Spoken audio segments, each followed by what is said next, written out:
posts, which I'm sure are crowding up your social media feeds as well. And I got a text from my sister-in-law this morning. She's like, hey, I have an extra ticket to tonight's concert if you want to join us. Give it to you super cheap. And I was like, are you kidding me? Are you kidding me? I was like, the other 2 nights would have been great. I've been preparing for this message for the past week, been studying a lot of scripture. And guys, we're literally talking about the most important message I could ever communicate to you today. We're talking about the gospel. And so it's almost funny as the Lord and I were talking back and forth where I was like, this is what I need to be present for. And yeah, a piece of me is pretty bummed, I'm not gonna lie to you, I'm not gonna put up a face. But that's how important this message is. Yes, once in a lifetime opportunity, it's fine. But I'm so pumped to get to communicate this to y'all because I think that this is super important. So how many of y'all know what next week is? Easter. Okay, what is Easter all about? Jesus, the resurrection of Jesus. And for there to be a resurrection of Jesus, it means at one point he had to have died, right? So Jesus' death and resurrection, that's what we're talking about this week? Cool. Well, I think it's pretty easy for us to be able to be like, yeah, I know the gospel, Jesus died for my sins, and I'm saved, and I can, have a relationship with him, which is great, okay? That's really, really good. But I think there's something more to it. I think sometimes we forget to talk about the why Jesus died. So that's what we're going to be talking about today, is why did Jesus have to die on the cross? And so to preface this, I do want to let y'all know, if you want to nerd out, you're going to see a whole different nerdy side of me tonight. If you want to nerd out later and you're curious about some of the scriptures that I'm referencing or what I'm talking about, I did print out some of my notes for you, so you're more than welcome to go back, see those references, especially, this is the Holy Week. Today is Palm Sunday, and if you go through scripture, it kind of talks about this portion of Jesus' life. There are a lot of different apps that can help you with that as well. But especially as you're going throughout talking about Easter and this Holy Week and the Passion Week and understanding Jesus' death and resurrection a little bit more, this could be a cool place to start. So I do have those available because if we went through every single verse that I wanted to talk about tonight, we'd be here for forever. So I'm not going to do that to y'all. But we are going to be talking about the why did Jesus die on the cross. And when we talk about the why, it's important to go back to the beginning. So the Bible is split up into 2 different testaments, okay? There's the Old Testament and there's the New Testament. The Old Testament, think pre-Jesus, like creation up until Jesus. And then the New Testament is Jesus' birth up until now, sort of, because it talks about Jesus' birth and his life and his ministry, and then his death and his resurrection, and then the beginning of the church, all the way to Revelation, where we see some prophetic statements about the end times.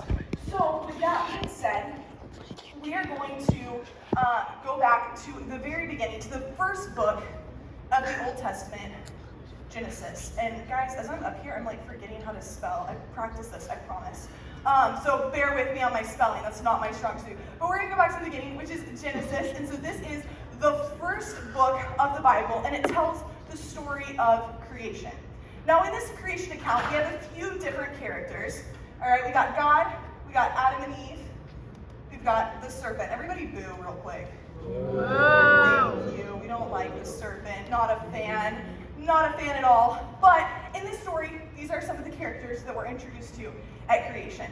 And there are a few different things that we learn. So, first of all, God, what we learn about him is that he is the creator. Literally, he spoke things into existence from nothing to something, right? Everything that we see, he has created. He is the creator. And how many of y'all like art?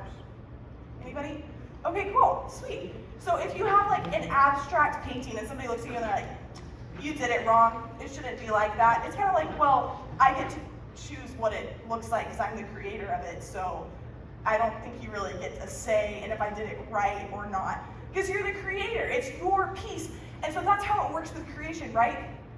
God created everything. So to look at him and be like, well, that's wrong. That's not how that works. He is the creator. And so what we learn about God is he is perfect. He is perfect because he created everything. He gets to choose how it works. He knows how it works. He's perfect. And another word you'll probably hear with me use interchangeably with this is holy.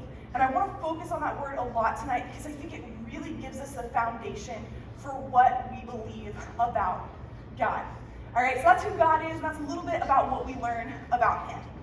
But then we have Adam and Eve. Now, Adam and Eve were the created. They were the created humans by God, the first two to ever walk on the earth. And they were created by God to be in communion with him.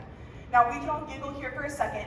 When Adam and Eve were originally created and in the garden, they were naked, okay? Oh my God. We can all giggle. Yeah, I know, super, super silly.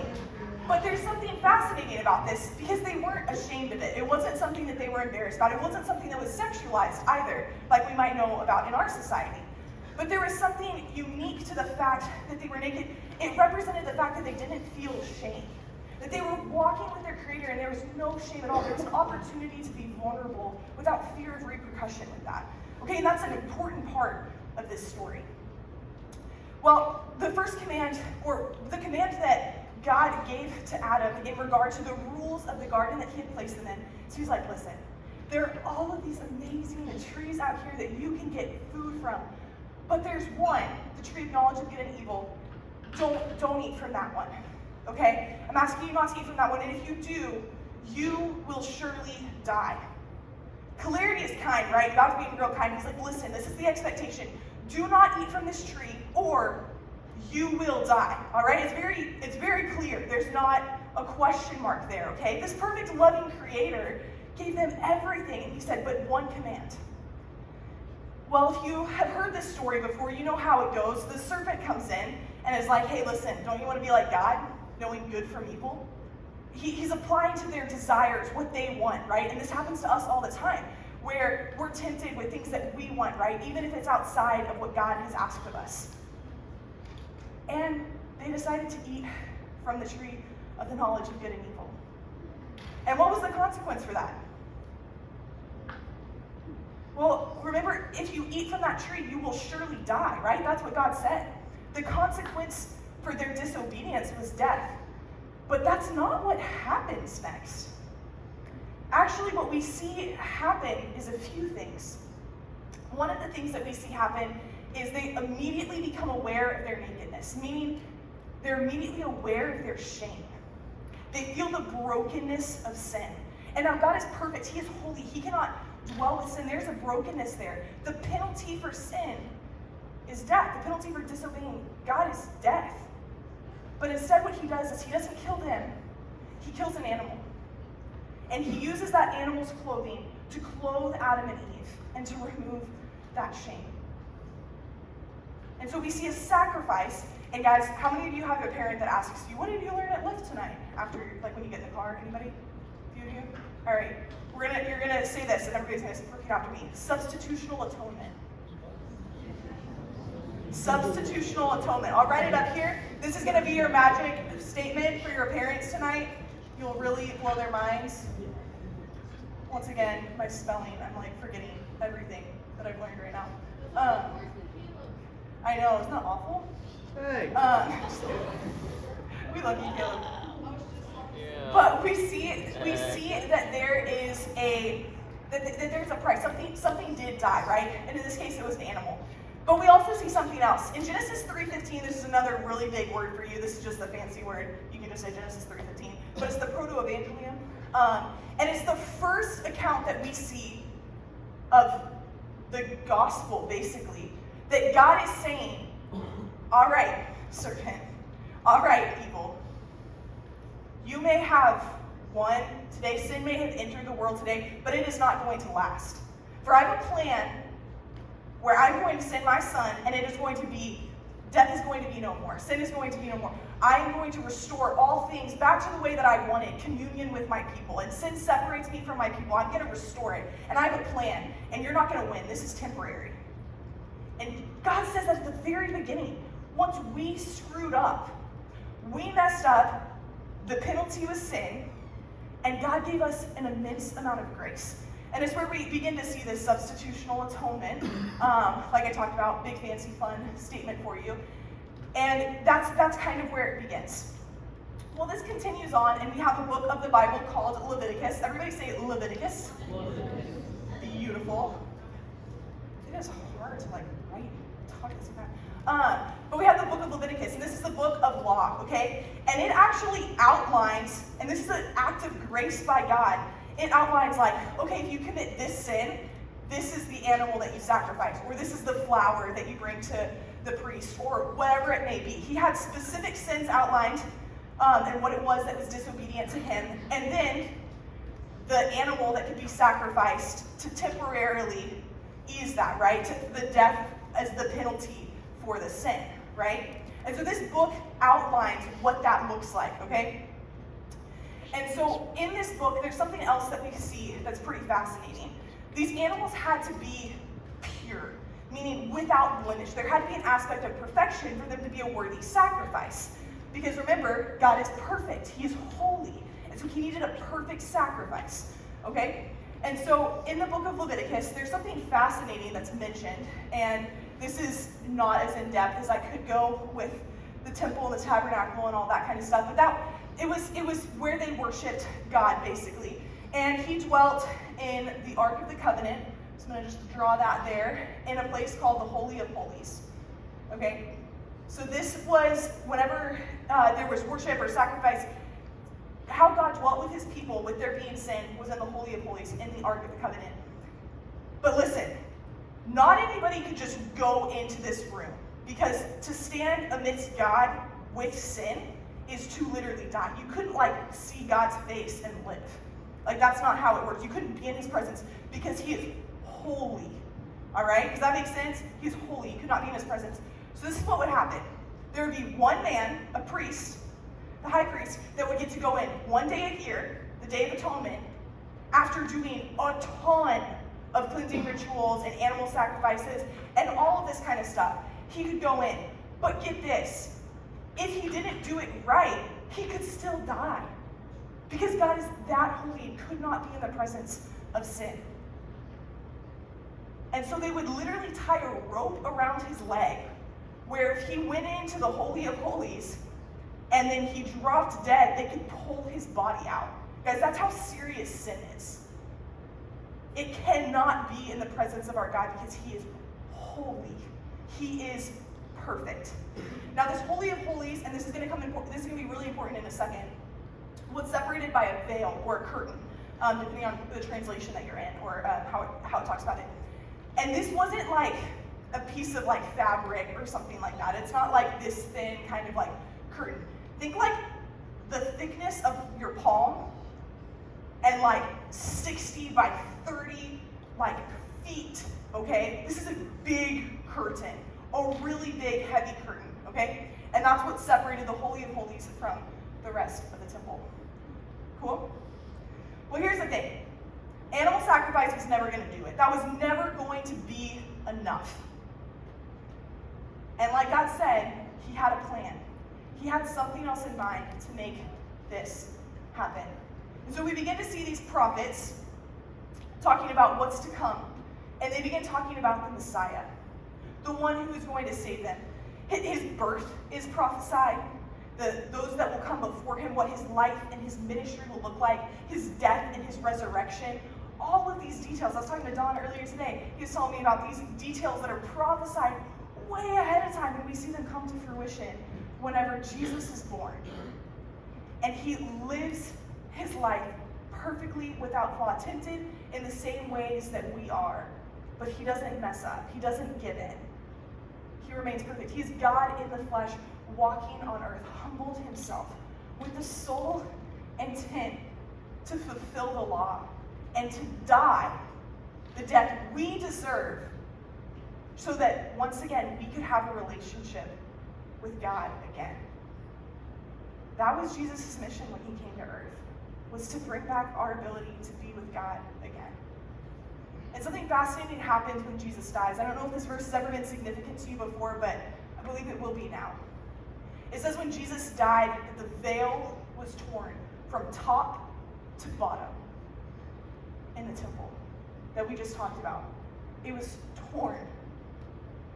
And this is a tall thing, right? This isn't just fake, right? This isn't something that can happen from an earthquake or from a natural disaster. No, this happened when Jesus died. When he took his last breath, the veil was torn. Why? Because Jesus made a way for us all to be in the presence of God. He was our high priest. He went and he died so that we could have a relationship with God again. And we are gifted the Holy Spirit when we come to know Jesus, and that is his presence dwelling within us. That wasn't an option before all of this happened. Jesus made a way, and he rose again, and he defeated death once and for all. And guys, this changes everything. It changes everything. The things that I want y'all to hear as I talk about this is we don't deserve any of this from God. He was very clear. We deserved death. He saved us from that. We are not entitled to perfect things. We are gifted them because we are the good, gracious, loving Father who desires good things for us. Doesn't mean life will be easy. I want to be clear on that. But we have a good God who loves us and sent his son to die. Jesus had to die because we screwed up. That's why. But something that just blows my mind is when Jesus is up on the cross, he says, Father, forgive them, they know not what they do. And he's speaking to the people that are literally killing him. That's who he's speaking about. And he is praying on their behalf of God, please forgive them. They know not what they do.